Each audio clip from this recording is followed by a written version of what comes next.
আসসালামু আলাইকুম রহমতুল্লাহ বরকাতুহ। ওয়ালাইকুম আসসালাম রহমতুল্লাহ বারাকাত।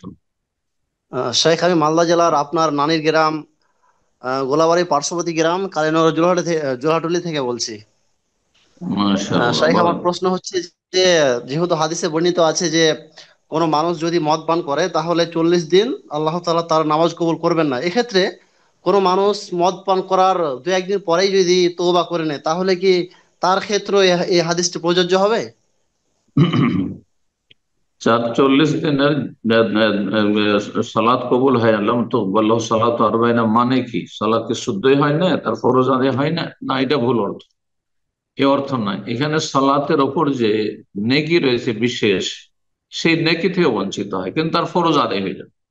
মানে এই কথা বলা হবে না যে তোমার 40 দিনে যে মদ খেয়েছো তারপর 40 দিন নামাজ পড়লে এই নামাজ হয়নি, সুতরাং 40 দিন কাজা। এটা বলা যাবে না। কথা বুঝতে পেরেছেন না? কারণ বিনা উজুতে, হ্যাঁ, গোসল ফরজ হয়ে আছে অথবা উজু নাই, বিনা উজুতে কেউ যদি সালাত আদায় করে তাহলে সালাত শুদ্ধই হয় না, বরং কাজা করো।